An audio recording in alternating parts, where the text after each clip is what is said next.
সাহেবের আগমন, মুফতি হামজা সাহেবের আগমন, তার স্বাগত। নারায়ে তাকবীর, নারায়ে তাকবীর। আসসালামু আলাইকুম ওয়া রাহমাতুল্লাহি ওয়া বারাকাতুহু। আলহামদুলিল্লাহি রাব্বিল মাশরিকাইনি ওয়া রাব্বিল মাগরিবাইন আল্লাযী খালাকা কুল্লা শাইইন যাওজাইন ওয়া আওজাবা আলাইনাল ইহসানা বিল ওয়ালিদাইন ওয়া নাশহাদু আল্লা ইলাহা ইল্লাল্লাহু ওয়াহদাহু লা শারীকা লাহু ওয়া আশহাদু আন্না মুহাম্মাদান আবদুহু ওয়া রাসূলুহু সাইয়্যিদুল কাওনাইন সাল্লাল্লাহু আলাইহি ওয়া আলা আলিহি ওয়া আসহাবিহি ওয়া তাবাইহি আজমাইন লাইলান ওয়া নাহারান ফিত তারফাইন فقد قال الله تعالى في كلامه المجيد وبرهانه التوحيد أعوذ بالله من الشيطان الرجيم بسم الله الرحمن الرحيم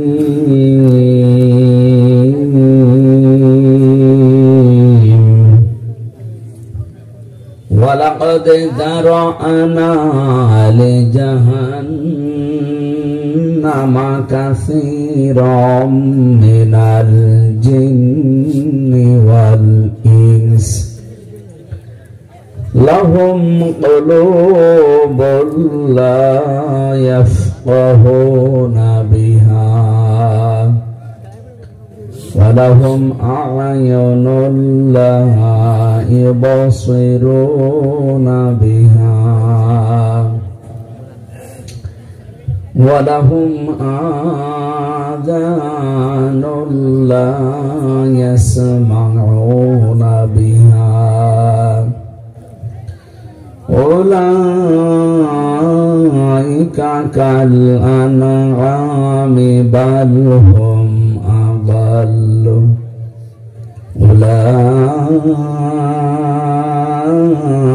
أولئك هم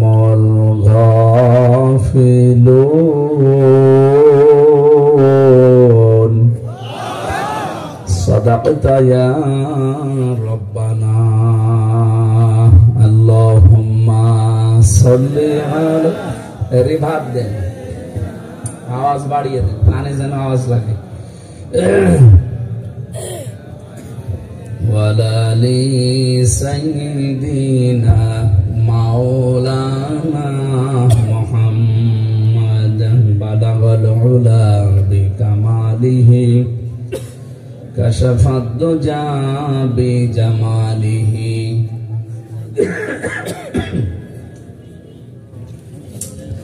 সাল্লু আলাইহি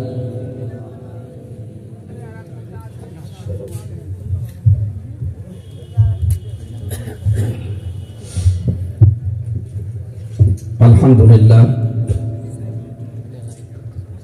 ঝিনাইদহ জেলা সদর থানার অন্তর্গত বামনাইল ঈদগাহ ময়দানে অষ্টম বাৎসরিক তাফসীরুল কোরআন মাহফিলের স্বনামধন্য সভাপতি জনাব মোহাম্মদ ইসমাইল হোসেন, প্রধান অতিথি অধ্যাপক আব্দুল আওয়াল, সেক্রেটারি বাংলাদেশ জামাতে ইসলামী ঝিনাইদহ জেলা শাখা।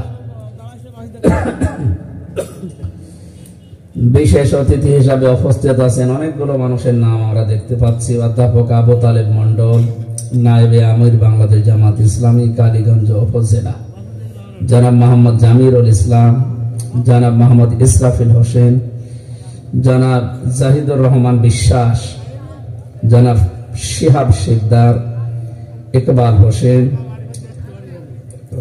আফাজুল হোসেন মোল্লা এবং সম্মানিত পরিচালক যিনি এখানে কারি হাফেজ ইয়াসিন আলী, আলেমরা যারা এখানে কথা বললেন, মাওলানা হোসাইন আহমেদ মাহফুজ, ডক্টর হাবিবুর রহমান, আপনাদের ঝিনাইদহ জেলার কৃতি সন্তান, ডক্টর সাইদুর রহমান, খতিব, কেন্দ্রীয় জামে মসজিদ ঝিনাইদহ সহ অন্যান্য ওলামা ইকরাম, সামনে বসা মুসলমান ভাইরা, মানে ছোট হয়ে গেলাম, ঠিক আছে।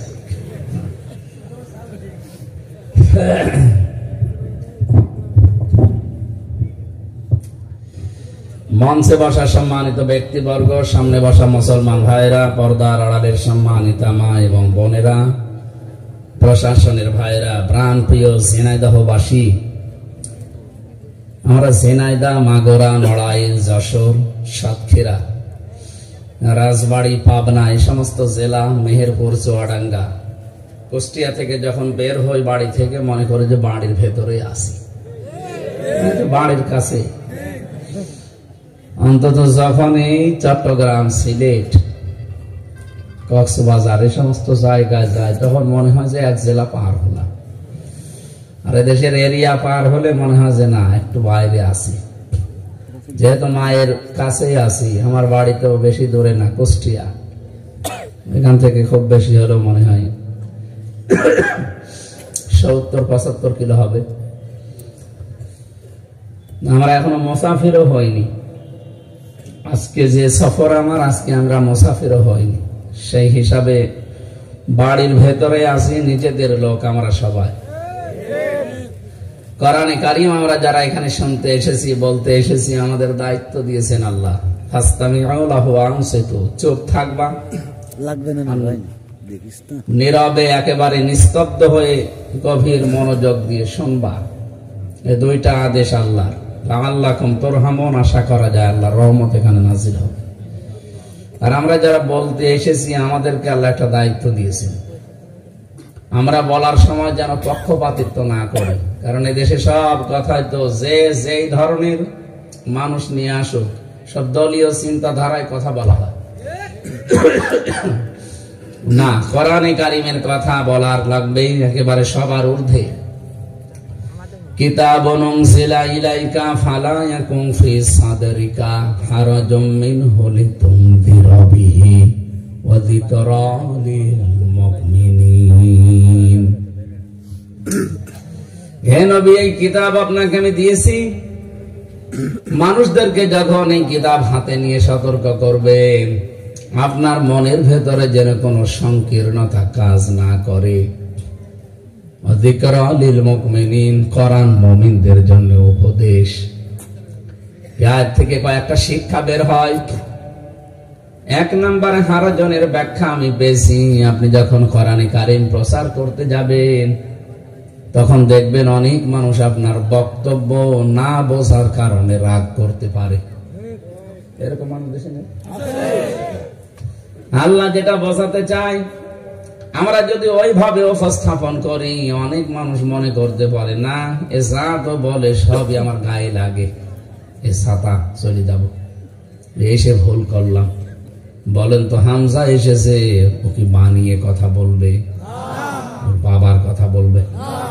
হ্যাঁ, বহু হামজা এমন আছে যারা কথা বলতে গেলে ওয়াইন্না মিনহুম লাফারিকান ইয়ালবুনা আলসিনাতাহুম বিল কিতাবি লিতাহসাবুহু মিনাল কিতাবি ওয়া মা হুয়া মিনাল কিতাব ওয়া ইয়াকুলুনা হুয়া মিন ইনদিল্লাহি ওয়া মা হুয়া মিন ইনদিল্লাহ ওয়া ইয়াকুলুনা আলাল্লাহিল কাযিবা ওয়া হুম ইয়ালামুন। সূরা আলে ইমরান 3 নাম্বার পারার 19 নাম্বার পৃষ্ঠার 1 নাম্বার লাইনের 78 নাম্বার আয়াত। এটা তাফসীরে ফি জিলালিল কোরআনে আছে। আল্লাহ বলেন, তোমাদের ভেতরে অনেক মানুষ এমন আছে, এই মানুষগুলো যখন কথা বলতে যায়, বক্তব্য বিবৃতি দেয়, রং ঢং দিয়ে ওলট পালট করে, লেসানের বহু বচন আলসিনা, এটার বাংলা অর্থ জহব্বা, ভাষা। জহব্বা ঘুরিয়ে, চোখ মুখ উল্টিয়ে, গলা সুরের টান ঝংকার তুলে এমন ভাবে কথা বলে, এমনকি কথা ভাঙিয়ে ভাঙিয়েও কথা বলে, মনে হয় কথা খাচ্ছে কাওয়া কাকুর মতো, কথা চিবিয়ে খায়। কাওয়ার কথা শোনেনি? কথা মনে হচ্ছে চিবিয়ে খাচ্ছে। এই যে রং ঢং দিয়ে সুর দিয়ে এদিকে ওদিকে করে এমন এমন কথা বলা হয়, মনে হচ্ছে যে কিতাবের কথা, কোরআনের কথাই বলছে। মানুষ ধারণাও করে যে মনে হয় যে কিতাব থেকেই বলছে। আল্লাহ বলেন না এগুলো একটাও কোরআনের কথা না। তারা নিজেরা বলে এগুলো আল্লাহ নাজিল করেছে, অথচ এরকম কোন কথা আল্লাহ নাজিল করেনি। ওরা যে আল্লাহ সম্পর্কে যা বলে ওরা কিন্তু জানে যে আমরা মিথ্যা কথা বলছি। এরকম বক্তা দেশে নেই? হ্যাঁ, কথা বলছেন। আমি শিক্ষার জন্য শুধু একজনের নাম ধরে বললাম, এই যে তাহেরি সাহেব, ওকে আপনি নিয়ে আসবেন, সে ব্রাহ্মণবাড়িয়া থেকে ঝিনাইদহ। ও কোরআনের কথাই বলতে আসবে, কোরআনের আয়াত টান দেবে, কিন্তু যখন মাতৃভাষায় উপস্থাপন করবে কথাগুলো তখন নিয়ে চলে যাবে ওর বাবার দিকে। এই কোরআন শরীফের ভেতরে সূরা ফুরকানের 68 নম্বর আয়াতে আছে, ওয়াল্লাযীনা লা ইয়াদউনা মা'আল্লাহি ইলাহান আখার। আল্লাহ পাক বলেন তারা আল্লাহর সাথে অন্য কাউকে ডাকে না। আপনি আল্লাহর জিকির করবেন সওয়াবের নিয়তে, কিন্তু আল্লাহর নামের সাথে অন্য কাউকে আপনি জুড়ে দিতে পারবেন না। অথচ ওনারা যে জিকির বানিয়েছে, বাংলাদেশের বহু দরবারে জিকির চলে, ইয়ালি বাবা, কেল্লা বাবা, ফতে বাবা, এদিকে চলে না? বলেন তো আল্লাহর সাথে যে কেল্লা বাবা, ফতে বাবা, খাজা বাবা কোথায় পেয়েছেন আপনি? এগুলো সব বানানো। অথচ যে সুর দিয়ে যে তাল তোলে, নাচানাচি করে, এমনকি জহব্বা রং ঢং দিয়ে এমন কায়দায় ভাষাটা উপস্থাপন করে, অনেক সাধারণ মানুষ তার দোকানে বসে বসে মনে করে না জিকিরই হচ্ছে। ওকে আসলে জিকির? ওটা ওদের দরবারের ফিকির, ওটা দরবার টিকিয়ে রাখার জন্য ওরা ব্যবসা বাণিজ্য করে খাবে, এই জন্য এটা বানিয়েছে। কি কথা বলছেন আমার? এটা আল্লাহ ১৫০০ বছর আগে জানিয়ে দিয়েছেন।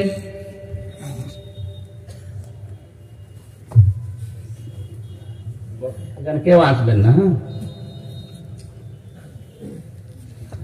আল্লাহ রাব্বুল আলামিন বলেন আমি আল্লাহর সাথে অন্য কাউকে জুড়ে দেওয়া যাবে না। যদি কেউ আল্লাহ আল্লাহ জিকির করার পাশাপাশি অন্য কাউকে আমার সাথে ডাকে, তাহলে তার শাস্তি দেব ডবল। ইউদাআফ লাহুল আযাব। এর পরে আছে সূরা ফুরকান 69 নম্বর আয়াত। যারা আল্লাহর সাথে অন্য কাউকে আপনারা ডাকেন, আপনার শাস্তি কিন্তু ডবল হবে। এখন যদি বলেন যে ওনার মতো এত বড় আলেম এ জিকির করে, কিসের আলেম? ওটা তো আলেম নামে একটা জালেম। খালি নামের আগে মাওলানা লিখা থাকলে আলেম হয়ে যায়? তাহলে শয়তানি পৃথিবীর সবচেয়ে বড় আলেম ছিল কি? ও ছিল মুআল্লিমুল মালায়েকা, ফেরেশতাদের শিক্ষক। কত বড় আলেম! আল্লাহর বিধান মতো কাজ যদি কেউ না করে, বানানো পদ্ধতি অবলম্বন করে, ওটা আল্লাহর কাছে বড় জালিম। আলেম কারা?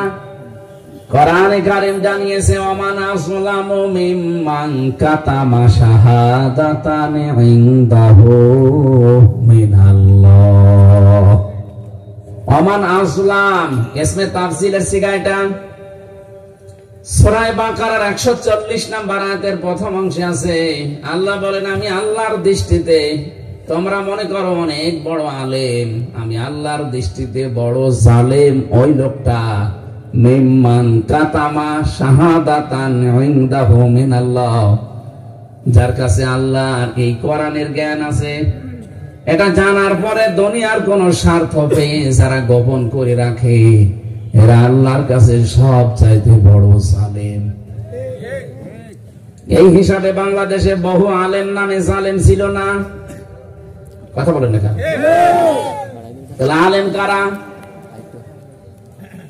ইন্নামা ইয়াখশাল্লাহা মিন ইবাদিহিল উলামা। সূরা ফাতিরের 28 নম্বর আয়াতের মাঝের অংশে আছে, অবশ্যই আমি আল্লাহকে সবচেয়ে বেশি ভয় করে আলেমরা। আল্লাহকে বেশি ভয় করে কারা? সবচেয়ে সম্মানিত মানুষ আল্লাহর কাছে আলেমরা। এ পৃথিবীর ময়দানে সবচেয়ে বেশি ভয় আল্লাহকে করেছেন নবীরা। ইন্না কারামাকুম ইনদাল্লাহি আতকাকুম।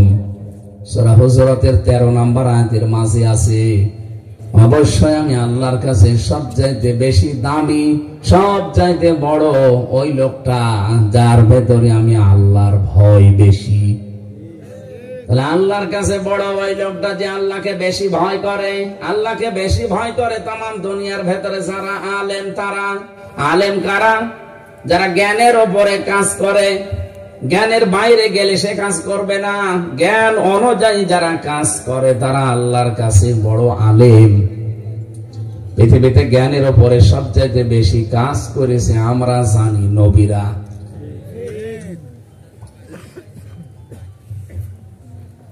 আপনি এবার নবীদের জীবনী একটা একটা করে নিয়ে আসেন। এই যে কোরআনে 25 জন নবীর নাম আছে, প্রতিটি নবীর জীবনী মিলান।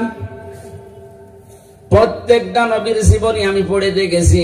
ইয়া হাসরাতান আলাল ইবাদি মা ইয়াতিহিম মির রাসূলিন ইল্লা কানু বিহি ইস্তাহজিউন। সূরা ইয়াসিনের 30 নম্বর আয়াতে আল্লাহ জানিয়েছেন, আমার বান্দাদের জন্য আমার আফসোস, আক্ষেপ, এমন কোন নবী রাসূল পাঠালাম না যার সাথে সমসাময়িক বান্দা বান্দিরা ঠাট্টা করে নাই, বিদ্রুপ করে নাই, উপহাস করে নাই। এই জন্যই করেছে কারণ নবীরা তাদের জ্ঞান অনুযায়ী কাজ করত। কথা বলেন কেন? আল্লাহ যা জানাতে চেয়েছেন ওইটা প্রচার করত। ওনারা যদি ওইভাবে না করে নিজেদের মন মতো ওরা যা চাইতো ওইভাবে করত, তাহলে খ্রিস্টানরা খুশি হতো, ইহুদিরা খুশি হতো, হাদিয়া তোফা বাড়িয়ে দিত। কথা বলেন না?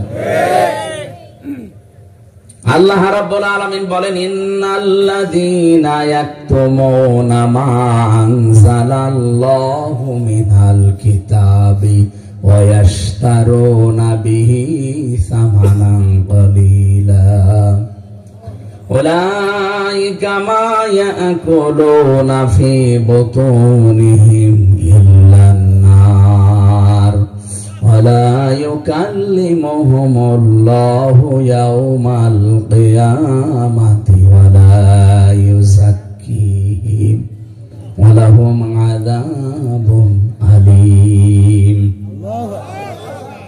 সূরা বাকারার 173-74 নম্বর আয়াতে আছে, আল্লাহ পাক বলেন, নিশ্চয় যারা গোপন করছে, করবে। একতমনা এটা মোজারে, বর্তমান, ভবিষ্যৎ, প্রেজেন্ট, ফিউচার।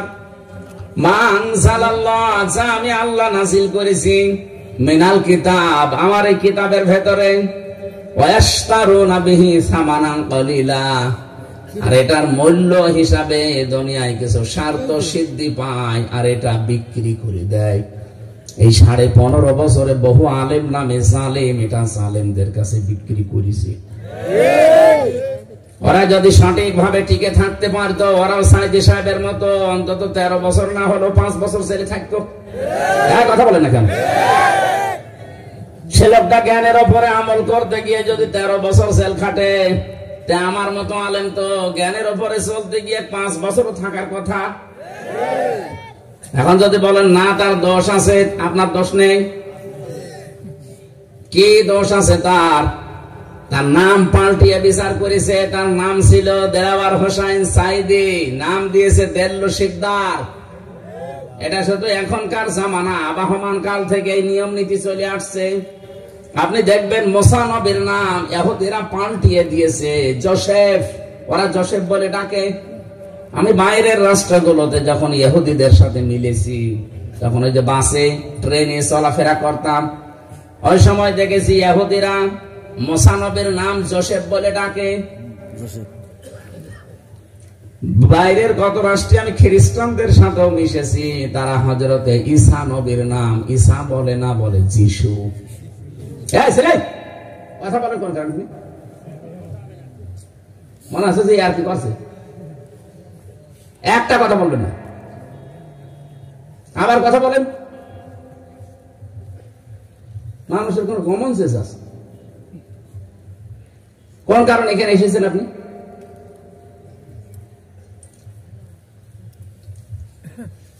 ইব্রাহিম আলাইহিস সালামের নাম পাল্টিয়ে তারা আব্রাহাম দিয়েছে। হযরত সাবির রাদিয়াল্লাহু তাআলা আনহু তার জীবনী পড়ে দেখবেন, তার নামও পাল্টিয়ে দিয়েছে, কাফেররা দিয়েছে আল জাবরা। মুসলিম বিজ্ঞানী ছিল আল ক্যামি, বিশাল বিজ্ঞানী, তার নামও পরিবর্তন করে দিয়েছে কেমিস্ট্রি। এদেশে আপনি দেখবেন যারা জ্ঞানের উপরে আমল করে, জালেমরা, তাদেরও নাম পাল্টিয়ে দিয়েছে। হেফাজত ইসলামের সাবেক আমির আল্লামা শাহ আহমেদ শফি রহমতুল্লাহ আলাই, কি সুন্দর নাম, অথচ জালেমরা তার নামই পরিবর্তন করে দিয়েছে তেতুল হুজুর। তেতুল হুজুর দেয়নি? শহীদ আব্দুল কাদের মোল্লা রহমতুল্লাহ আলাইহি, তার নামও পাল্টিয়ে দিয়েছে কসাই কাদের। আমি কি বানিয়ে বলছি? এই দুনিয়ায় আমরা দেখলাম যারা সত্যিকারের জ্ঞানের উপরে আমল করতে চায় তাদের নাম জালেমরা আগে পাল্টিয়ে দেয়। আমার নামও পাল্টিয়ে দিয়েছে, পিসকে হুজুর বলে। আমার রিমান্ডে যখন নিয়ে যেত তাও বলে কই সে পিসকে হুজুর কই। তার মানে নামের পরিবর্তন করা এটা কাফেরদের স্বভাব। ওয়ালা তালমিসু আনফুসাকুম ওয়ালা তানাবাসু বিল আলকাব বিইসাল ইসমুল ফুসুক বাদাল ঈমান ওয়া মান লাম ইয়াতুব ফাউলাইকা হুমুজ জালিমুন। সূরা হুজুরাতের 11 নম্বর আয়াতে আছে, আল্লাহ বলেন মানুষের নাম পরিবর্তন করে দেখবা না, উলট পালট করে দিবা না। অথচ 15.5 বছরের দিকে তাকান, মনে হচ্ছে নাম পরিবর্তনের হেডিক চলছিল। শহীদ জিয়ার নাম পাল্টিয়ে ওখানে লেখ লাগিয়েছে শাহজালাল। কথা বলছে না? বিমানবন্দরের নাম কি শাহজালাল ছিল? কি ছিল? আপনি কোন কারণে নাম পাল্টিয়ে দিলেন? আপনার ভেতরে এত হিংসা কেন? এদেশের বহু জিনিসের নাম আমরা পরিবর্তন করে দেখি, ওই জায়গাতে আর ওই জায়গার নাম নেই, পাল্টিয়ে সব বাবার নাম দেয়। কি হইল বাবার নাম দিয়ে? বিকাল 5টাও তো বাঁচতে দিল না, সব তো মাটির সাথে মিশিয়ে দিয়েছে। কেউ চোখ তুলে নিয়েছে, কেউ কান কেটে দিয়েছে। কি কথা বলে না কেন? আমাদের কুষ্টিয়ার 5 রাস্তার মোড়ে যেটা ছিল, শয়তান ভাঙা যাচ্ছিল না, সেসব ভেগো নিয়ে এসে ভেঙেছে। জোর করে মানুষের মনে জায়গা পাওয়া যায় না। মানুষের মন জয় করার জন্য ব্যবহার ভালো করা লাগে, মানুষের কাছে যাওয়া লাগে। কিন্তু আজ আমরা বিশ্বে উল্টা পাল্টা দেখছি, অনেকে জোর করে অনেক কিছু আদায় করতে চাচ্ছেন, আপনি পারবেন না। কারণ মানুষের মন কাঁচের চাইতেও মারাত্মক, একবার যদি ভেঙে যায় জীবনও জোড়া লাগাতে পারবেন না। এই জন্য আগস্টের 5 তারিখের পরে অনেককে আমরা দেখতে পাচ্ছি জোর করে অনেক কিছু আদায় করতে চাচ্ছেন, আপনি পারবেন না।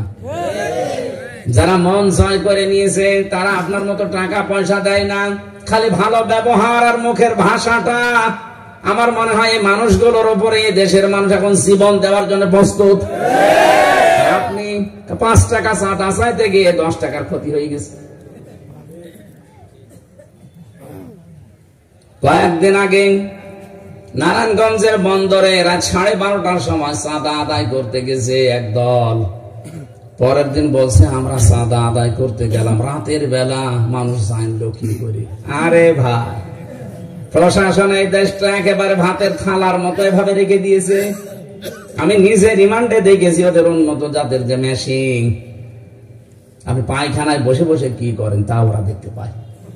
হ্যাঁ, এমন মেশিন ওদের কাছে আছে। আর বলছে আমি রাত 12:30টায় গেলাম চাঁদা চাইতে, কেউ তো ছিল না, জানলো কি করে প্রশাসন? ওরা নখদর্পণে রেখেছে এই দেশটা, শুধুমাত্র পর্যবেক্ষণ করছে কে কেমন কি কাজ করে, খালি দেখতেছি। এই জন্য আমরা নিজেদের জোর করে কারো মন আপনি পাবেন না। আর জোর করার অভ্যাস বাদ দিন। মানুষের মন যদি একবার কাঁচের গ্লাসের মতো ভেঙে যায় না, তখন দোয়া দরুদ পড়েবার কাজ হবে না। এক কথা বোঝেন না? আমরা তো ঠিক বলেন, বোঝেন? এই জন্য আমরা চরিত্র যেন সংশোধন করে নেই। আমরা সবাই মুসলিম এই দেশে, ওই 14 দল বাদ দিয়ে আমরা যা আছি সব কি সবাই মুসলিম না? কম বেশি সবাই আমরা মুসলিম। ও আমার ভাইরা, যে কথা বলতে চাচ্ছিলাম, যেহেতু আলেম ছাড়া নবীদের ওয়ারিস তারা, এই পৃথিবীতে এখন নবী আর নেই, আছে? ইন্নামাল উলামা ওয়ারাসাতুল আমবিয়া। নবীজি বলেন আলেম যারা তারা আমার ওয়ারিস। আনা খাতামান নাবিয়্যিন আলা নাবিয়্যা বাদি, আমি শেষ নবী, আমার পরে কোন নবী রাসূল দুনিয়ায় আসবে না। এই কথার ভেতর একটা ইঙ্গিত আছে যে আমি শেষ নবী, আমার পরে কোন নবী রাসূল আসবে না। কথা বুঝেন না? কি বুঝলেন? এখান থেকে একটা প্রশ্ন থেকে যায়। অথচ এর আগে যত নবী রাসূল আল্লাহ পাঠিয়েছে, প্রতিটি নবী রাসূলের পরেই দেখতাম একজন বিদায় নিলে কুল্লামা হালাকা নাবিয়্যুন খালাফাহু আখার, একজন চলে গেলে তার জায়গা আর একজন স্থলাভিষিক্ত হতো। এজন্য জাতির দায়িত্ব থাকতো নবীদের উপরে। বনি ইসরাইলের দিকে তাকান, এক নবী চলে গেলে সঙ্গে সঙ্গে জায়গা পরিবর্তন করে আর একজন বসে পড়তো।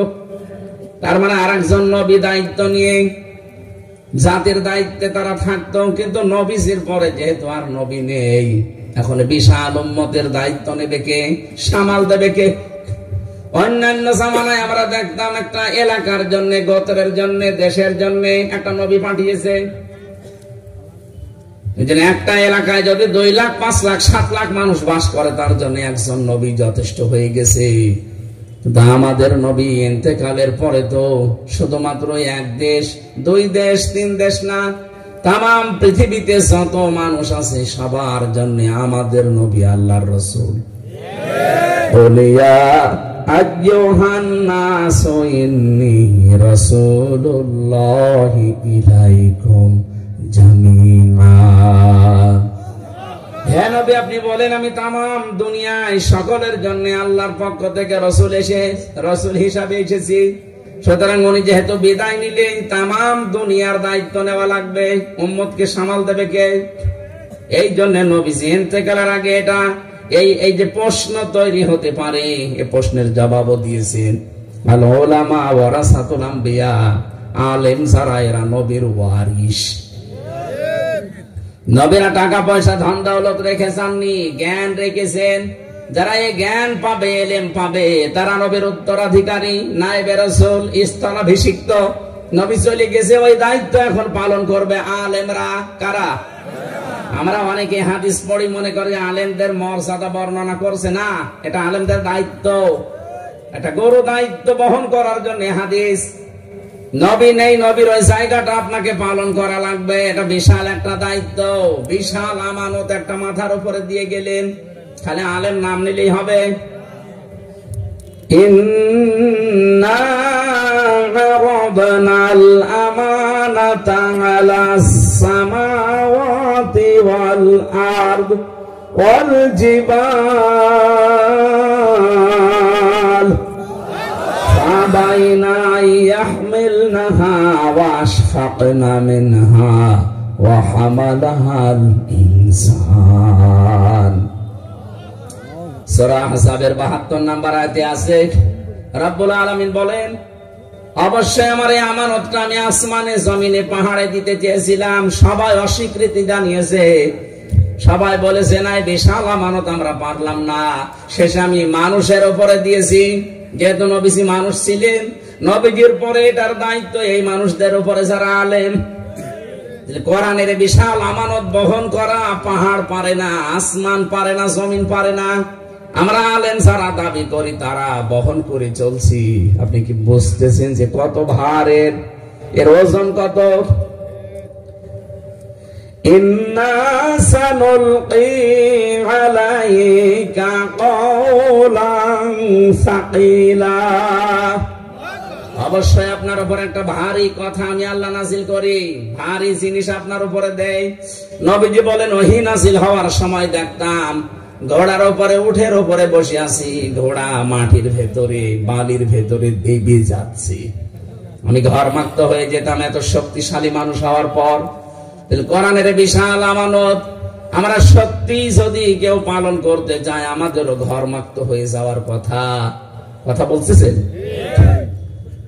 অথচ হাজারো মানুষ এই দায়িত্বটার নাম নিয়ে কোরআন দিয়ে কথা বলতে আসে, কোরআনের সঠিক কথাগুলো তুলে ধরে না, ইনিয়ে বিনিয়ে এদিকে ওদিকে করি এমন কথা বলে, মনে হয় যে কোরআনে আছে, অথচ ওটা কোরআনের কথা না। ও কিন্তু জেনে শুনে বলে যে আসলে এটা কোরআনের কথা না, তারপরেও নিজেদের পজিশন, ব্যবসা বাণিজ্য ঠিক রাখার জন্য এটা বলে। আমার তো এই আয়াতটা বাংলাদেশে মনে হয় বাংলাদেশ আর ভারতে 100 ভাগ মিলে যাচ্ছে। এই জন্য যারা আমরা বলতে আসি, আমাদের প্রথম দায়িত্ব এই, সঠিক কথা তুলে ধরলে অনেকের মন পাওয়া যাবে না, অনেকের মন খারাপ হবে। আল্লাহ পাক এই জন্য সূরা বাকারার 174 নম্বর আয়াতে এটা ঘোষণা দিয়েছেন যে এগুলো যদি অল্প মূল্যে বিক্রি করে দেয়, গোপন করে রাখে, তাহলে ইহুদিরা খুশি হবে, খ্রিস্টানরা খুশি হবে, মুশরিকরা খুশি হবে, সর্বোপরি বাংলাদেশের মুনাফিক মার্কা মুসলমানগুলো খুশি হবে।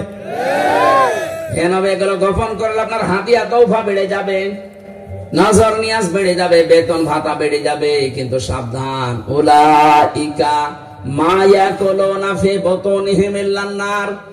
কোরআনের বিধানগুলো, আমার সত্য বাণীগুলো গোপন করে দেওয়ার মাঝখান থেকে যা পাবেন বাতিলের কাছ থেকে, আমি আল্লাহ বলছি এগুলো সব জাহান্নামের আগুন। আরো জোরে বলেন নাউজুবিল্লাহ। আল্লাহ যদি এতটুকু শেষ করে দিতেন আমি আয়াতটা পড়তাম না। এর পরবর্তী কথা আরো কঠিন। ওয়ালা ইউকাল্লিমুহুমুল্লাহু ইয়াওমাল কিয়ামাহ, আল্লাহ বলেন কিয়ামতের দিন আমি ওদের সাথে কথা বলছি না, বলবো না। ওয়ালা ইউযাক্কিহিম, ওদেরকে পবিত্র করব না, তার মানে জান্নাতে দেব না। কোন অপবিত্র মানুষ জান্নাতে যাবে? বলেন বলেন। ওয়ালাহুম আযাবুন আলীম, এদের জন্য যন্ত্রণাদায়ক আযাব রেডি করা আছে। এই আয়াতটা পড়লে আমার কেমন যেন ভয় লাগে।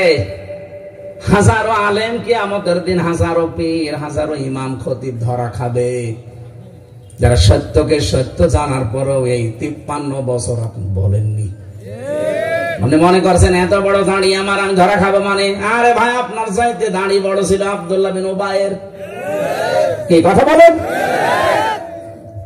প্রশ্ন আসতে পারে তাহলে আমার কিছু হয় না কেন? হয় না কেন তার কারণ আছে।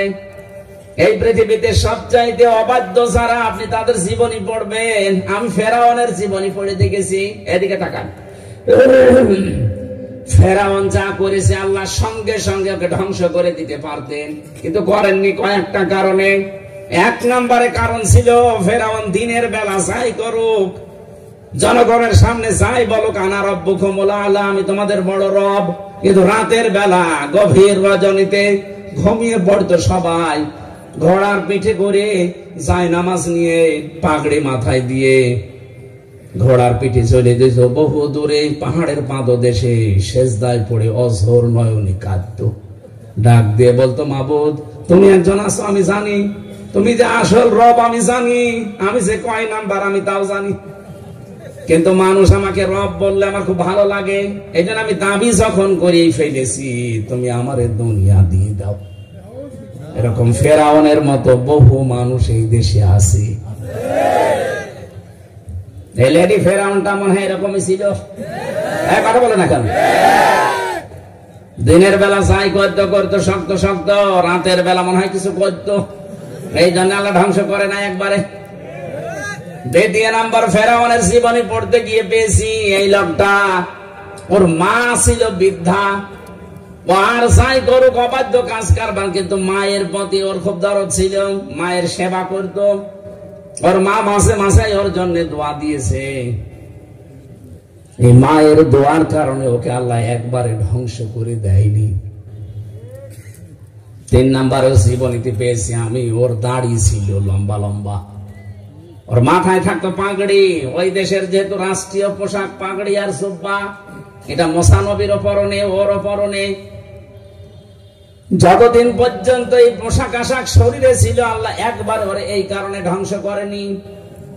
এই সমস্ত কারণগুলোতে দেখেছি। তাহলে আপনি যদি বলেন সে এত বড় বড় আলেমদের, এদের তো কিছু হচ্ছে না, ওদের হয় কেন? হয় না এই কারণে, কারণ দুনিয়া চেয়ে নিয়েছে। ফেরাউনের মতো ওরা দুনিয়া চেয়ে নিয়েছে। আর দাঁড়িয়ে দেখে আমার আল্লাহ মনে হয় যে ওর উপরে দয়া করেছে। না, দয়া না। ওয়ালা ইয়াহসাবান্নাল্লাযীনা কাফারু আন্নামা নুমলি লাহুম খায়রুল লিআনফুসিহিম ইন্নামা নুমলি লাহুম লিয়াজদাদু ইসমা ওয়া লাহুম আযাবুম মুহিন। সূরা আলে ইমরান 4 নম্বর পারা 12 নম্বর পৃষ্ঠা 9 নম্বর লাইনে আছে, 168 নম্বর আয়াতে পাবেন। রব্বুল আলামিন বলেন, কাফেররা ধারণা করে যে দুনিয়ার শান শওকত, ক্ষমতা, টাকা পয়সা, বিত্ত, বৈভব এগুলো আল্লাহ আমাদেরকে মনে হয় কল্যাণের জন্য দিয়েছে, ভালোবেসে। আল্লাহ বলেন না, এগুলোর দ্বারা যখন পাপ করতে করতে জুলুমের একেবারে শেষ পর্যায়ে পৌঁছিয়ে যায়, তখন ওকে আমি অপমানজনক শাস্তি দেই, যার বাস্তব প্রমাণ বাংলাদেশ। ওদের টাকা পয়সা, বিত্ত, বৈভব, ক্ষমতা, চেয়ার দিয়েছিল, সব পাগল হয়ে গেছে। মনে করছে আল্লাহ আমাদের ভালোবেসে দিয়েছে। এর দ্বারা যখন অন্যায়, জুলুম, অত্যাচার করতো এই ক্ষমতা নিয়ে, এই টাকা পয়সা নিয়ে, এই প্রভাব প্রতিপত্তি নিয়ে, এমন এমন জায়গায় পৌঁছিয়ে গেছে, ওর পাপ যখন টয় টম্পুর হয়ে গেছে, আল্লাহ বলেন এবার আর ছাড় নেই। 5 মিনিট সময় ছিল, তাও দেয়নি। আল্লাহুম আযাবুম মুহিন, অপমানজনক শাস্তি দিয়েছে আল্লাহ। এরকম অপমান তামাম দুনিয়া, এই পচা বস্তা কেউ নিতে চায়নি। কথা বলছে না কেন? তাকান, তামাম দুনিয়ায় 257টা রাষ্ট্র, আসাদ, বাশার আল আসাদের মতো একটা নিকৃষ্ট মানুষ, তাও তো একজন তাকে নিয়েছে, রাশিয়া। আশরাফ ঘানিকেও একজন নিয়েছে। আর এর পাপ মনে হয় এমন বেশি হয়ে গেছে, পচে দুর্গন্ধ হয়ে গেছে, বস্তা, এ পচা বস্তা দুনিয়ায় কেউ নিতে রাজি না। নিয়েছে একজন, সে এখন মরছে। যারা যারাই দেখেন জুলুম করে, অত্যাচার করে, এই ক্ষমতার কারণে, টাকা পয়সার কারণে, প্রভাব প্রতিপত্তির কারণে অন্ধ হয়ে পড়েছিল, একটাকেও আল্লাহ ছাড়ে নাই। এই যে কালামানিক, ওরে কলার পাতায় শুয়েছে, গলায় গামছা দিয়ে ওরে জেটের বর্ডার থেকে ধরে নিয়ে এসেছে। বলেন তো, গলায় গামছা দেয় কাদের? চোরদের। কাদের? একটা বিচারপতি ছিল সুপ্রিম কোর্টের, আর ওকে আল্লাহ গামছা দিয়ে নিয়ে এসেছে। এতটুকুই না, ওর বিসি উড়ে গেছে। হ্যাঁ, ওর বিসি নেই। আপনাদের ভালো লাগে না, আমাদের পছন্দ হয় না, কিন্তু কাজে যখন লাগে। এই যে আমেরিকা এখন কি দাবানল চলছে, ওদের কত উন্নত প্রযুক্তি দিয়েও আগুন নেভানো সম্ভব হচ্ছে না। এখন ওই দেশের যারা বড় বড় মসজিদের ইমাম আছে, খতিব আছে, তাদেরকে ওই খ্রিস্টানরা, ওই ইহুদিরা এখন ডাক দিয়ে বলছে আপনারা আজান দেন। ঘটনা সকালের, এত প্রযুক্তি, আগুন নেভানো সম্ভব না, প্রযুক্তি দিলে আগুন আরো জ্বলে। শেষ পর্যন্ত এখন আলেমদেরকে ডাক দিয়ে বলছে আপনারা আজান দেন, এ আজান ছাড়া এ আগুন নেভা সম্ভব না।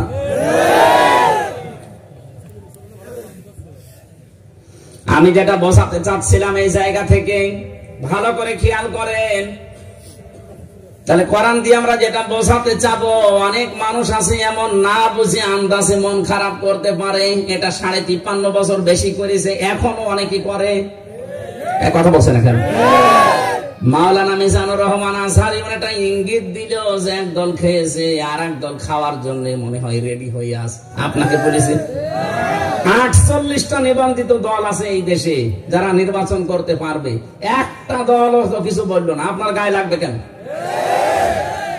ওরা এখন মানুষের কাছে বলে কোরআনের বিধান চালু হলে হাত কেটে দেবে। আরে হাত কাটবে তো চোরের, আপনার কি? চোর বলেন, চোর যারা তাদের হাত কাটা হবে। আপনি তো চোর না, আপনার ভয় করে কেন?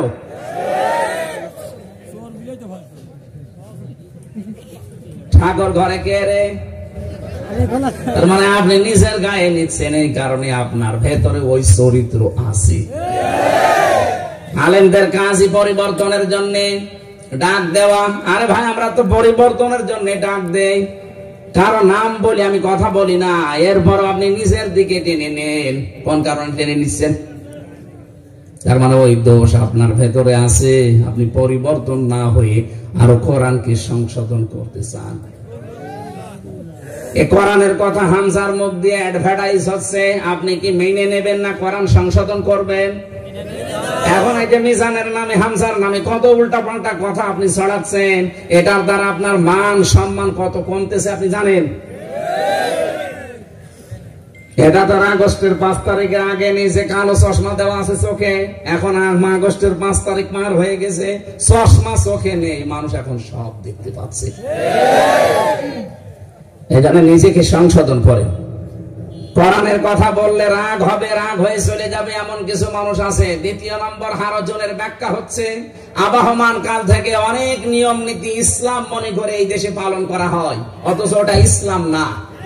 যখন আপনি তাফসীর করবেন, তাফসীর মানে খুলে ফেলা। তাফসীর মানে কি? যে আবরণ দিয়ে ঢাকা আছে, আবরণ তুলে ফেলা। এই যে চায়ের কাপের ওপর একটা কাগজ দেওয়া আছে ঢেকে, এটা যদি এখন তুলে ফেলি, এর ভেতরে কি আছে দেখা যাবে না? তাফসীর করলে এই পরিবারে, এই সমাজে, এই রাষ্ট্রে, এই দেশে কারা ইসলামের নাম নিয়ে অবৈধ কাজ কারবার করছে, অন ইসলামিক কাজ করছে, কারা জুলুমের পর্দা, শিরিকের পর্দা, কুফরের পর্দা, বেদাতের পর্দা দিয়ে নিজেকে ঢেকে রেখেছে, জনগণ তো বুঝে না যে ঢাকা তো আছে। কিন্তু যখন তাফসীর করবেন তখন কুফরি প্রকাশ হয়ে যাবে, শিরিক প্রকাশ হয়ে যাবে, জুলুম প্রকাশ হয়ে যাবে, বেদাত, তখন মানুষ বুঝবে এটা জাতির সর্বনাশকারী। এই জন্য ওরা এত বাধা দেয়। কথা বোঝা গেছে? এখানে কোরআনে কারিমের কথা শুনতে হলেও আমার মনে হয় ভেতরে আপনার কিছু থাকা লাগবে। কারণ ওই যে তাহারি ভাইয়ের মতো কিছু মানুষ এসে ঢং ঢং করে সুর সার দিয়ে জহব্বা উলট পালট করে এমন কথা বলবে মনে হয় যে কোরআনের কথা, অথচ এগুলো কোরআনের কথা না। ওরা বলবে আল্লাহ এগুলো নাযিল করেছে, ফাবতাগু ইলাইহিল ওয়াসিলা, আল্লাহকে পাওয়ার জন্য ওসিলা ধরো। ওসিলা কি? পীর সাহেব। অথচ এটাকে এই আয়াতে আছে এই কথা, ওরা সব বানিয়েছে নিজেদের স্বার্থে। এখানে ওসিলা মানে নেক কাজ। ওসিলা মানে কি? 2 নম্বরে ওসিলা মানে নবীর সম্মান। এরকম প্রায় 27-28টা অর্থ বের করা যায়। একটা ওসিলা মানে পীর সাহেব নেই, ও ভণ্ডরা নিজের দরবার ঠেকাতে পারেনি। এখানে এদের কথা শুনতে হলে যার কথা শুনবেন আপনার ভেতরে কোন কিছু মাল থাকা লাগবে। আপনার ভেতরে কিছুই নেই, আপনি যা বলি তাই বিশ্বাস করেন না। আমার কথা বলেন, সারা দেশের সেই কথা বলুক, আপনি ওটা মিলাবেন। আমি আয়াত মারা পৃষ্ঠা লাইন বলে দিচ্ছি না, খালি রেকর্ড করেন, তুলে নিন, বাড়ি যেয়ে মিলিয়ে দেখবেন এই কথাগুলোই আছে। এখন ওনার কথাটা আমি মিলান তো সূরা মায়েদার ওই যে 35 নম্বর আয়াত বলে দলিল দেয়, ওয়াবতাগু ইলাইহিল ওয়াসিলা ওয়াজাহিদু ফি সাবিলিহি লাআল্লাকুম তুফলিহুন। হে ঈমানদারেরা, আল্লাহকে ভয় করো আর আল্লাহকে পাওয়ার জন্য একটা ওসিলা তালাশ করো। আর ওসিলা মানে পীর সাহেব। এই কথা বলে এই জন্য তো সাধারণ মানুষ ওই জায়গায় যায়। এই কথা বলে না কেন? অথচ পীর মানে উস্তাদ। পীর মানে কি? শিক্ষক, মুআল্লিম। শিক্ষক, মুআল্লিম, পীর মানে উস্তাদ। আপনি যেটা জানেন না তার কাছে শুধু জেনে নেবেন যে আমি যাকাত 8টা খাতে দেওয়া লাগে, যাকাত কি কি সম্পদ থাকলে দেওয়া লাগে, কখন কখন যাকাত দেওয়া লাগবে, আর কাকে কাকে দেব এটা আমি জানি না। আপনি আমার কোরআন দিয়ে, হাদিস দিয়ে, বাস্তবতা দিয়ে বোঝান। উনি যখন শখ আকারে আপনি বুঝিয়ে দেবেন, এইটাই পীর। কথা বলেন না কেন? আপনি নামাজ জানেন না, নামাজের 13টা ফরজ, 14টা ওয়াজিব, 12টা সুন্নাত, নামাজ 19টা কারণে ভেঙে যায়, 7 কারণে ওযু ভেঙে যায়। এই নিয়ম নীতিগুলো আপনি আমার কাছে জেনে নেবেন, আর কি করে করা লাগে এটা দেখিয়ে দিলাম। এটা নামাজের আলেম আর এটা নামাজের পীর। আর আমরা আন্দাজে গরু ছাগল নিয়ে, বউ নিয়ে চলে যাচ্ছি যে নেন, এই বাবা নেন। এগুলো পীর না, এগুলো টাটকা নির্ভেজাল শয়তান। এই ব্যবসা করে করে তো এরা কোটি কোটি টাকার মালিক। এই কারণে ডক্টর মিজানুর রহমান আজহারির মাথা বলেছে, মাথা নিয়ে এসে দাও, 10 লাখ টাকা দেবো। আমার মনে হয় দুদুকের এখন উচিত ওই পীর নামে ওই কলঙ্ক, ওই শয়তানের খোঁজ খবর নেওয়া। টাকা আছে কত? এই শীত চলছে, 5 লাখ টাকার কম্বল কিনে এলাকার মানুষকে দেওয়া যায় না, তাদের পাওয়া যায় না। কাল্লা কাটলে 10 লাখ দেবে। কয়দিন পরে তো আমার নামেও ঘোষণা দেবে যে হামজার কাল্লা কাটলে 20 লাখ দেবো। এই কথা বলো না কেন? যখন শুরু করেছে ও টাকা মনে হয় আছে।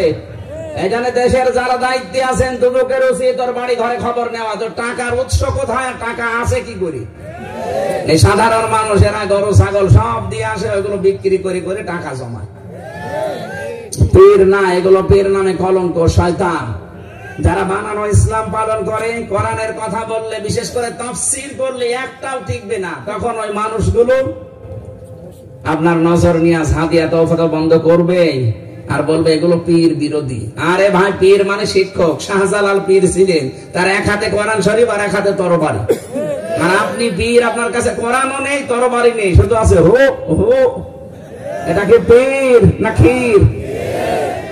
বুজুর্গর নাম ধরে আছে। কিসের বুজুর্গ? এটা বেশির বউ। সেখানে বিবেক, আজকের আলোচনার বিষয় এটা। যদি কেউ বিবেককে কাজে লাগাতে পারেন তাহলে সে রাস্তা হারাবে না। এখানে বহু মানুষ আছেন, এটা তার ভার্সিটির ক্লাস না যে সব এক ধাঁচের ছাত্র ছাত্রী বসে আছে। এখানে 12 বাপের 13 ছেলে, এক একজনের মেধা এক এক রকম। এখানে কেউ ইঙ্গিত দিলে বোঝে, কেউ 2 বারে বোঝে, কেউ 10 বারে বোঝে, কেউ 100 বার বললেও বুঝবে না, এরপরও জিজ্ঞাসা করবে কি। এরকম একটা ক্লাস নেওয়া খুব ঝামেলা।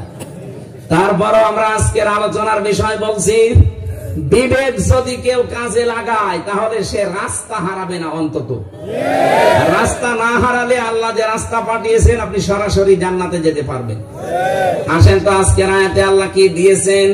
সূরা আরাফ 179 নম্বর আয়াত, 9 নম্বর পারার 13 নম্বর পৃষ্ঠার 1ম নম্বর লাইনে আল্লাহ জানিয়েছেন, আয়াতটা শুরুই করেছেন আল্লাহ 3 বার তাকিদ দিয়ে। যারা গ্রামার বোঝে, ওয়ালাকাদ যারানা লিজাহান্নাম, আল্লাহ পাক বলেন অবশ্যই অবশ্যই অবশ্যই অধিকাংশ জিন আর মানুষকে আমি আল্লাহ বানিয়েছি জাহান্নামে দেব। এই কারণে এখানে শব্দের দিকে খেয়াল করেন তো, কাসির না কাসির?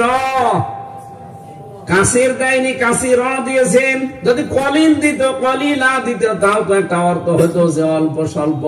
আল্লাহ কাসির দিয়েছেন, তার মানে অনেক বেশি। অধিকাংশ মানুষ আর জিন জাহান্নামে যাবে, এতটুকু বললেও তো হয়ে যেত। আল্লাহ কেন তাকিদ দিলেন? ওয়া লাম কদ, অবশ্যই অবশ্যই অবশ্যই আমি আল্লাহ জাহান্নামে দেব অধিকাংশ মানুষ আর জিনদেরকে। কারণ কি?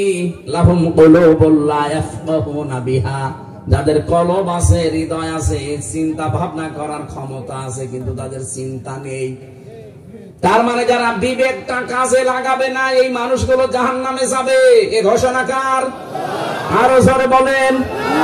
আপনি যদি বিবেকটা কাজে না লাগান, আপনি যেই হন না কেন, আপনি কিন্তু জাহান্নামের দিকে দৌড়াচ্ছেন। আমিন। আপনাকে শয়তান দখল করে ফেলেছে। এখন যদি এই লোকটা বাড়িতে যায়, উনি যদি সালাম দেয় স্ত্রীকে, দরজায় এসে যদি ওনার স্ত্রী বলে শুকুরের বাচ্চা, কুকুরের বাচ্চা, ওনার ভালো লাগবে? বলেন বলেন। রাগ হবে? এই গল্প পারবেন, এনার রাগ হবে না? না, আপনারা শুনছেন না। উনি ভালো মানুষ একজন, এখন বাড়িতে যে সালাম দিল স্ত্রীকে আর বউ বেরিয়ে বলছে কুকুরের বাচ্চা, ওনার রাগ হবে না ভালো লাগবে? না, কিসে রাগ হবে? ভালো লাগবে না, রাগও হবে না, ভালো লাগবে না। উনি যদি জ্ঞানী মানুষ, একটা চিন্তা করবে, কি গো, একটা শিক্ষিতা মেয়ে সারাটা জীবন আমার মুখের উপরে কোনোদিন মুখ তুলে কথা বলে না, একটা ভদ্র ঘরের মেয়ে, আর আজকে আমার কুকুরের বাচ্চা বলে গালি দিচ্ছে, অবশ্যই এর জিনে ধরেছে। কি এই কথা মনে হবে না? আমার যদি জ্ঞানী মানুষ হয় এই কথা মনে করবে যে ওরা জিনে ধরেছে, ওরা ভূতে ধরেছে। আপনি যখন দেখবেন যে আপনার বিবেকটা আছে কিন্তু কাজে লাগছে না, আপনি দেখার পরও না দেখার ভান করে থাকেন। এই যে পাশের থানা কালীগঞ্জের যে এমপি সাহেবকে মেরে ফেললো মানুষেরা, যারাই মেরেছে কাজটা ঠিক করেনি, অত টুকরা করা ঠিক হয়নি, একটু কম করা লাগতো। টুকরাই খুঁজে পাওয়া যাচ্ছে না। অথচ একটা জীবিত ছেলেকে চোখ তুলে নিয়েছিল। এই কথা বলে না কেন? তাকে মেরে ফেললেন কি যেন সোহান নাকি নাম? আপনি মেরে ফেলতে পারতেন, কিন্তু চোখ তুলে নিলেন কেন? আমার আল্লাহ কি এমনি এমনি ছেড়ে দেবে?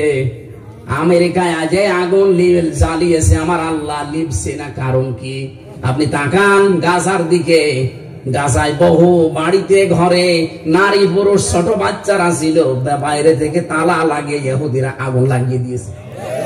আমি নিজে ভিডিও দেখেছি, চিৎকার করে করে ওই মেয়েরা ওই বাচ্চারা কান্নাকাটি করছে, আর আরশের দিকে তাকিয়ে বলছে, রব্বানা আখরিজনা মিন হাদিহিল ক্বরিয়াতিজ যালিমি আহলুহা ওয়াজআল লানা মিন লাদুনকা ওয়ালিয়্যা ওয়াজআল লানা মিন লাদুনকা নাসীরা। আমি নিজে দেখেছি ছোট্ট মানুষ, ও নিজে বলতেছে আমি কিন্তু আল্লাহর কাছে সব বলে দেব। আমার মনে হয় আল্লাহকে সব বলে দিয়েছে। চারিদিকে আগুন জ্বলছে, ঘরে তালা লাগিয়ে ইহুদির বাচ্চারা, এই পৃথিবীর অভিশপ্ত জাতি ইহুদিরা, ঘরে তালা লাগিয়ে, বৃদ্ধ মানুষ আছে, যুবতী মেয়ে আছে, বউ আছে, ছেলে আছে, বাচ্চারা আছে, তালা লাগিয়ে আগুন লাগিয়ে দিয়েছে। চিৎকার করে করে জীবিত মানুষ পড়তেছে আর কান্নাকাটি করছে। ওই শব্দটা আরো সে চলে গেছে। এই কারণে আমেরিকার আগুন এখন কোন যন্ত্রপাতি দিয়ে আর লিপছে না, এখন বলছে আজান দাও।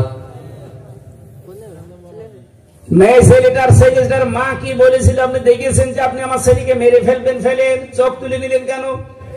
যে দুনিয়াতে আমি কাউকে বলবো না, আমি আল্লাহর কাছে আরো সে বিচার দিয়ে দিলাম। আল্লাহ পাক মনে হচ্ছে তার মায়ের কথাটা শুনেই ফেলেছে। আপনি তো শুধু চোখ তুলেছিলেন, আপনার এমন কোন জায়গা নেই যে তালা তোলা হয়নি। গোয়েন্দা বিভাগ রিপোর্ট দিয়েছে যে তার লজ্জাস্থান নাকি কয়েক টুকরা করে ফেলেছে। আপনি তো তার শুধু চোখ তুলেছিলেন, আপনার কি কিছুই নেই। জানাজা পড়ানোর জন্য এক টুকরা মাংস খুঁজে পাওয়া যাচ্ছে না। এখানে দুনিয়াতে যে যা করছে, আপনার বিবেকটা কোন জায়গায় গিয়েছিল এই দৃশ্যটা দেখার পরে? ওই সময় সারা দুনিয়ার কঠিন হৃদয়ের মানুষও কান্নাকাটি করেছে, অথচ অনেক শয়তান বলেছে না, চোখ তুলে নিয়েছে, ভালোই হয়েছে। যে যা করবে দুনিয়ায় ওইটা কিন্তু আল্লাহ পুরাটা উল্টিয়ে আপনার জীবনে দেখাবে। আমাদের আদালতে যখন তুলতো আমরা দেখেছি মাথায় দড়ি দিয়ে, পেছনে হ্যান্ডকাপ বেঁধে, এই কালো টুপি পরিয়ে দিত, আবার বুকের সাথে দিত একটা জ্যাকেট, যেন কেউ গুলি মারলেও না লাগে, কি সেফটি দিয়ে নিয়ে যাচ্ছে। পায়ে ডান্ডা বেড়ি দিত মাথার সাথে বেঁধে, দুই পায়ে ডান্ডা বেড়ি দিয়ে আবার মাথায় মোটা এরকম মোটা দড়ি লাগিয়ে মনে হচ্ছে ছাগল টেনে নিয়ে যাচ্ছে। যা করেছেন আমার আল্লাহ ঠিক উল্টিয়ে দিয়েছে। ওই শয়তান আমি নিজে দেখেছি, সালমান এফ রহমান এই শয়তানটা, এই দরবেশ ওই আদালতে দাঁড়িয়ে আলেমদেরকে এভাবে, আমাকে মাওলানা মামুনুল হককে, মাওলানা রফিকুল ইসলাম খানকে যখন নিয়ে যেত আদালত চত্বরে, ওই শয়তান ও জজের রুমে, ম্যাজিস্ট্রেটের রুমে বসে বসে গল্প করত। আর যখন আমাদের ঢোকাতো, ও টিপ্পনি কাট ঠিকই আছে। এখন আপনাদের নিয়ে যাচ্ছে, এখন আমরাও কাটি। কথা বলছেন এখন? যা করেছেন ঠিকই আছে। আমরা তো আপনার মতো টাকা মারিং কাটিং করি নাই। আপনি তো ৩৬,০০০ কোটি টাকা মারিং কাটিং করলেন। আপনার তো হাত না, আপনার মনে হয় সবই কেটে ফেলা দরকার। 10 টাকার বেশি চুরি করলে যদি হাত কেটে দেওয়া লাগে, ও ৩৬,০০০ কোটি টাকা 7টা ব্যাংক থেকে চুরি করেছে। ওর কি কাটা লাগবে বলেন তো? সব কেটে ফেলা লাগবে, ওর কিছু না রাখার দরকার। ঈশ্বর সারা বড় বড় তারা নাই বলতে পারে কোরআনের বিধানে দেশে আসলে হাত কেটে দেবে। আপনার কোন সমস্যা? আপনি কি চোর? বিবেকটা কাজে লাগাবেন। অন্যায় দেখলে বলা লাগবে যেটা অন্যায়, ন্যায় দেখলে বলা লাগবে এটা ন্যায়। সে যাই হোক, স্বাধীন হয়েছে দেশটা, ২৭৩২ জন মানুষ জীবন দিয়েছে, ২৭৮০ জন মানুষ বিভিন্ন অঙ্গ প্রত্যঙ্গ হারিয়েছে, ৩৪,০০০ মানুষ বিকলাঙ্গ হয়ে গেছে। এমনি এমনি স্বাধীন হয়েছে? এখনো পর্যন্ত অনেকে জালেমের সাফাই গাইছে, না কি হয়েছে যে বুবুর পালানো লাগলো। আরে শয়তান, বুবু কি করেছে আপনি জানেন? আয়না ঘর বানিয়েছে। কি কষ্ট দিত আলেমদের ওই জায়গায় নিয়ে। কেউ 2 বছর 5 বছর 7 বছর 12 বছর 14 বছর পড়ে আছে দুনিয়ায়, কেউ জানেই না। পায়ের ভেতর দিয়ে হাত দিত, পায়ের ভেতর দিয়ে ভাবে দিয়ে, সামনে ব্যারিকেড আছে ওর সাথে হাত লাগিয়ে তালা লাগিয়ে দিত। টের পাচ্ছেন? আপনি ঘুমিয়ে থাকবেন, পায়ের সাথে চেন লাগানো, পা শাট করতে পারবেন না। মাওলানা মুফতি ফখরুল ইসলাম আমার সাথে ছিল ফাঁসির ওই কন্ডেম সেলের ভেতরে, 3টা বছর আমার সাথে ছিল। মাঝে মাঝে দেখতাম, এমনিতে তো এদিকে 3 হাত এদিকে 2.5 হাত, এতটুকু ঘর, যখন শাটপাট হয়ে পড়ে আছে। আরে ভাই আপনি এরকম করে সব হাত পা ছেড়ে দিয়ে থাকেন কেন? বলছে হামজা তোমার সাথে কি হয়েছে আমি জানি না, তবে আমারে নিয়ে এইভাবে করে চেন দিয়ে আটকে রাখি, 24 ঘন্টা আমি তালা লাগানো। 1.5-2 মিনিট সময় দিতে টয়লেট করার জন্য, পচা ছোলা দিত কয়েকটা, 1 মুঠ মতো সকালে, আর দুপুরে 1 মুঠ খাবার দিত, মনে হচ্ছে কেউ মাখিয়ে দিয়েছে। এই যে শুয়ে থাকা, এটা যে কত বড় নিয়ামত আমি এখন টের পাচ্ছি। আমার মনে হয় জেলখানায় আমার খাবার যদি নাও দেয়, শুধু আমি শুয়ে থাকবো, এটাই আমার শান্তি। আর আপনি বলেন যে জালেম কি করেছে? আপনার সাথে তো করেনি। আমার 3টা বছরের জীবন শেষ করে ফেলেছে। আমি এখন স্বাভাবিকও না, আমার পিঠের এই নির্যাতন এখনো পর্যন্ত ব্যথা, বসে থাকতে পারি না। কত রোগ হয়ে গেছে, জীবনে ডায়াবেটিসের নামই শুনি নাই আমার বংশে, অথচ এখন আমার ডায়াবেটিস 27, আজকেও সকালে মাপলাম 19। শেষ করে দিয়েছে জালেমরা, আর ওরা এখনো জালেমের সাফাই গায়। যে কি হয়েছে যে পালিয়ে চলে যাওয়া লাগলো? পালিয়ে যাওয়া লাগতো না, আর 5 মিনিট থাকলে হত্যা হয়ে যেত।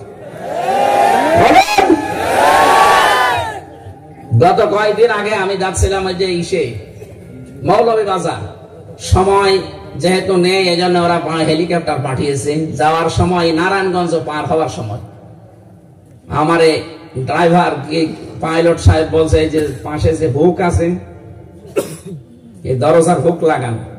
হুজুর ওখানে চাপ দিয়েন না, কেন? খুলে পড়ে যাবে। মনে মনে ভাবছিলাম আল্লাহ, ওরা যে 2 বোন পালিয়ে গেল, একটু যদি খুলে যেত, আর যদি আমার সামনে পড়তো, ওরা একেবারে জীবনের মতো শিক্ষা দিয়ে দিত। যদি একা একা আমার সামনে পড়তো, কথা বোঝেন কি করেছে? আপনার বাবা যদি ওই বছর 10 বছর 8 বছর আয়না ঘরে থাকতো, আপনি টের পেতেন কি করেছে। আমার মেয়েটা যেটার 7 মাস রেখে গিয়েছিলাম, ওর এখন 4 বছর বয়স, ওটা এখনো পর্যন্ত আমার কাছে আসতে চায় না, ও তো চেনেই না আমার। আর আপনি বলেন কি করেছে জালেমরা? আপনার বিবেক কি মরে গিয়েছিল? এখন ওদেরকে মাথায় দড়ি দেয় না, এমনি টেনে নিয়ে যায়, তাই অনেকের সহ্য হয় না। হ্যাঁ এরকম করে। আরে শয়তান, আলেমদের মাথায় দড়ি দিয়েছে তখন তুমি একটা কথা বলনি, তখন যেহেতু তোমার বিবেকে কাজ করেনি, এখনো একটা কথা বলতে পারবে না। ওদের কিছুই হয়নি।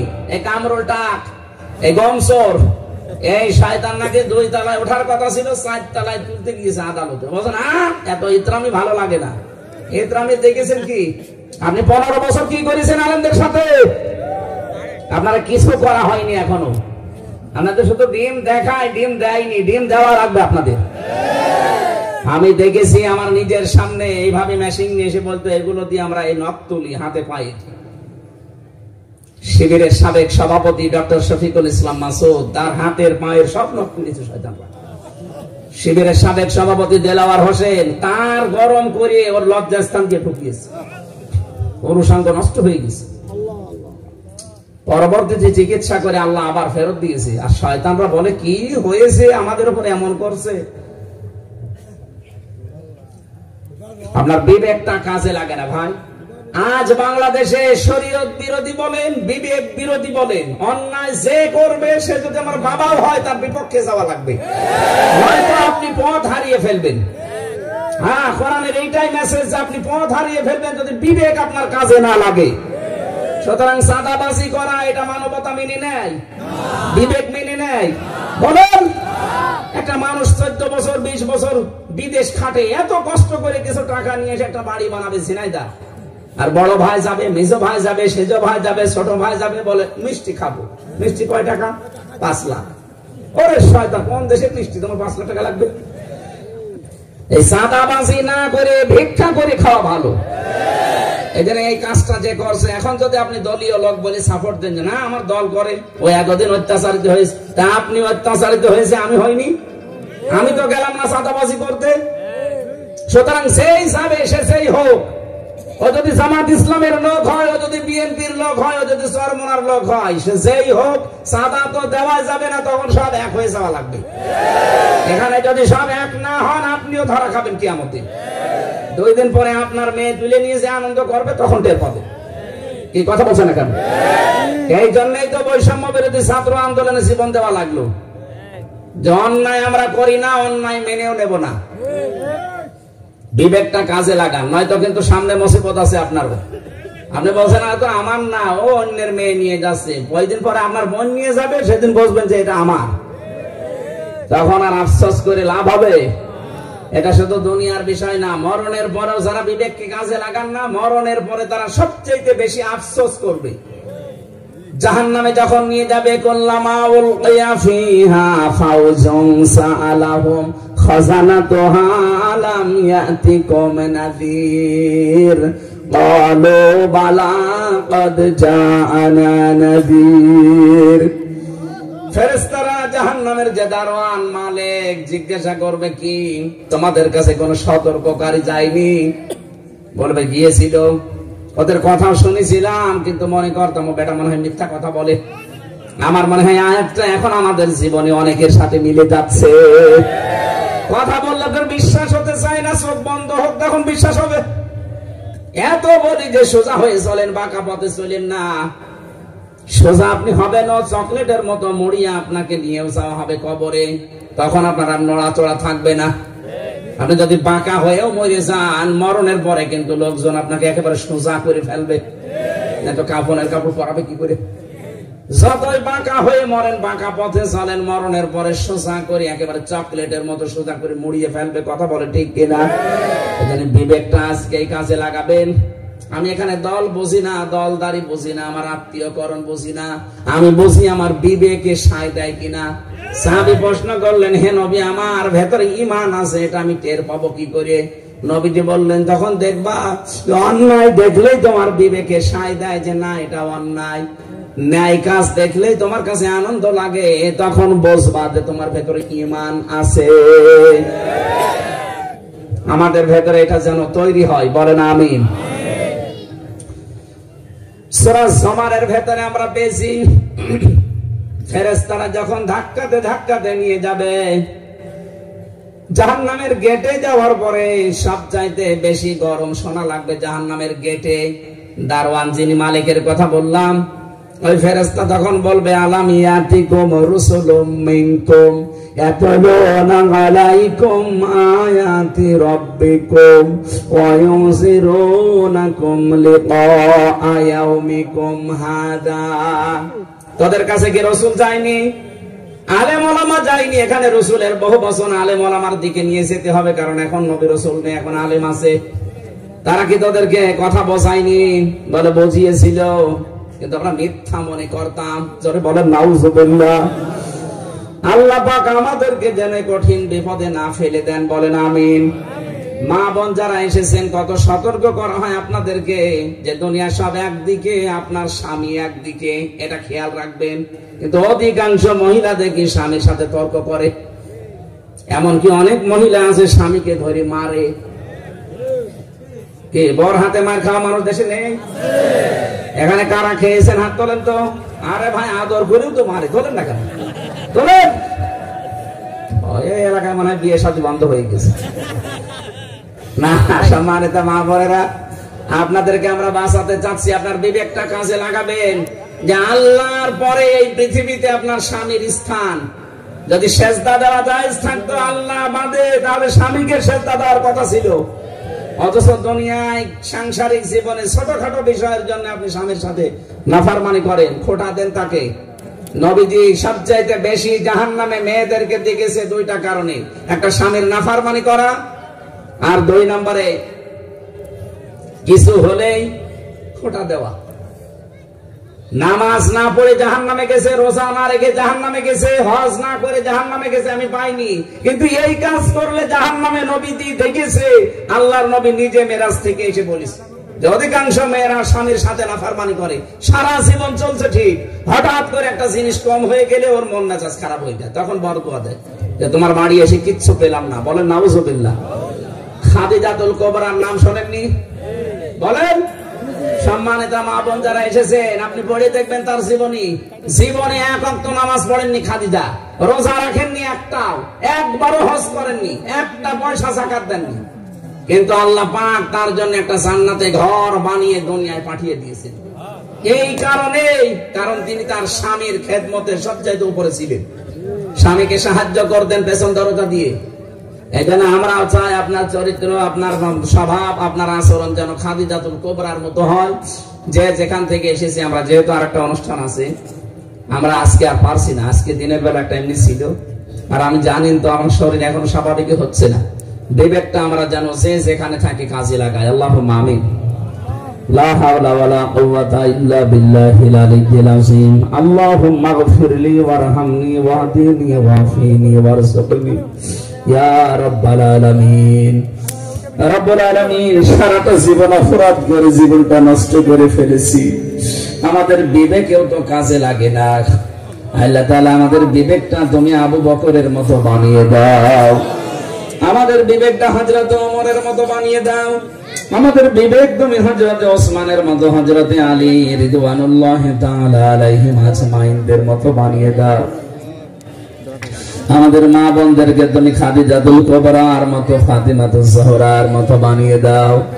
এই বিশাল আয়োজনে দেখো বাসর ঘরের মতো সাজিয়েছে কোরআন প্রচারের জন্য। যারা নিজেদের টাকা পয়সা খরচ করে, আল্লাহ এদের প্রতিটি পয়সা কবুল করে নাও। যারা কষ্ট স্বীকার করে দূর দূরান্ত থেকে বসে আছে, একেবারে খালি হাতে ফেরত দিও না। আল্লাহ তুমি প্রত্যেককে কিছু না কিছু দান করো। সারাটা জীবন অন্যায় পথে থেকে থেকে আমাদের অন্তরটাও কালো হয়ে গেছে, আল্লাহ আমরা ফিরে আসতে চাই।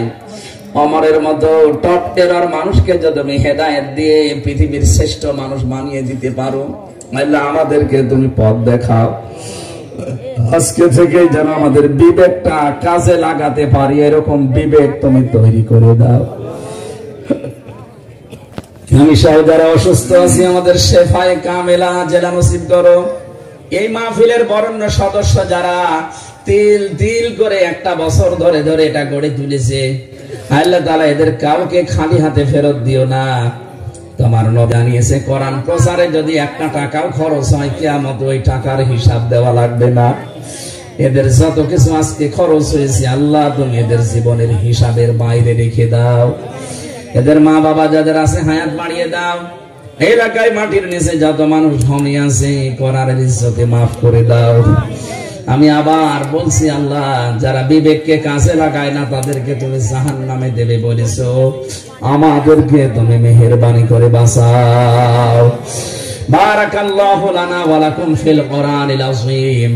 মরণ আসলেই যেন বলতে পারি লা ইলাহা ইল্লাল্লাহু মুহাম্মাদুর রাসূলুল্লাহ।